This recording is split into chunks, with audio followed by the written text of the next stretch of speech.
ರಾಜ್ಯಾದ್ಯಂತ ನಕಲಿ ವೈದ್ಯರ ಹಾವಳಿ ವಿಚಾರಕ್ಕೆ ಸಂಬಂಧಪಟ್ಟಂತೆ ಪವರ್ ವರದಿಗೆ ಛಲವಾದಿ ನಾರಾಯಣ ಸ್ವಾಮಿ ಮೆಚ್ಚುಗೆಯನ್ನು ವ್ಯಕ್ತಪಡಿಸಿದ್ದಾರೆ. ನಕಲಿ ವೈದ್ಯರಿಂದ ಜನರ ಜೀವ ಹಾನಿ ಆಗ್ತಾ ಇದೆ.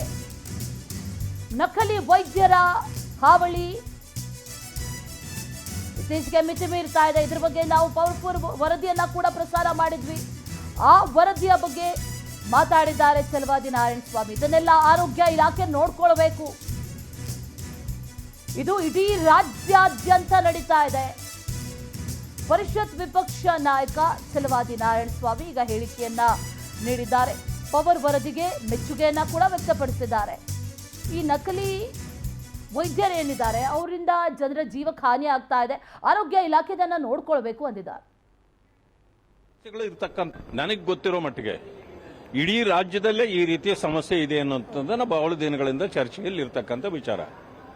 ಆದರೆ ಬೆಂಗಳೂರಿನಂತ ಜಾಗದಲ್ಲೂ ಕೂಡ ಇಂಥವರ ಹಾವಳಿ ಇದೆ ಅಂತಂದ್ರೆ ಅಲ್ಲಿಗೆ ಈ ಹೆಲ್ತ್ ಡಿಪಾರ್ಟ್ಮೆಂಟ್ ಯಾವ ರೀತಿ ಕೆಲಸ ಮಾಡ್ತಿದೆ, ಹೋಮ್ ಡಿಪಾರ್ಟ್ಮೆಂಟ್ ಎಷ್ಟು ಕೆಲಸ ಮಾಡ್ತಾ ಇದೆ, ಇದನ್ನ ಅರ್ಥ ಮಾಡ್ಕೊಳ್ಬೇಕಾಗಿದೆ. ನಾವು ಸರ್ಕಾರಕ್ಕೆ ಇಂಥ ವಿಚಾರಗಳು ಅವರು ಸೀರಿಯಸ್ ಆಗಿ ತಗೊಳ್ಳಿಲ್ಲ ಅಂತಂದ್ರೆ ಜನರಿಗೆ ಇದು ಸಂಕಷ್ಟವನ್ನ ಎದುರಿಸಲೇಬೇಕಾಗತ್ತೆ.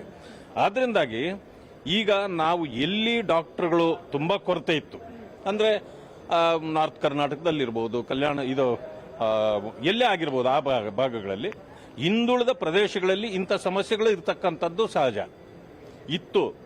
ಅದನ್ನೇನೆ ಮಟ್ಟ ಹಾಕಬೇಕು ಅಂತೇಳಿ ಹೋರಾಟಗಳು ಕೂಡ ನಡೆದಿತ್ತು. ಆದ್ರೆ ಇವತ್ತಿನ ಪರಿಸ್ಥಿತಿ ಬೆಂಗಳೂರಿನಲ್ಲೇ ಈ ರೀತಿ ಆದ್ರೆ ಸರ್ಕಾರ ಏನ್ ಮಾಡ್ತದೆ ಅಂತ ಪ್ರಶ್ನೆ ಬರ್ತದೆ.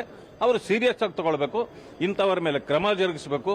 ಎಷ್ಟೋ ಕಡೆಯಲ್ಲಿ ಡಾಕ್ಟರ್ಗಳು ಇರೋದೇ ಇಲ್ಲ, ಅವರು ಮಾಡೋ ಎಲ್ಲಾ ಕೆಲಸವನ್ನು ಬೇರೆಯವರು ಏನೂ ಅದರ ಬಗ್ಗೆ ಗಂಧವೂ ಇಲ್ಲದೆ ಇರೋರು ಮಾಡ್ತಾರೆ. ಇದರಿಂದ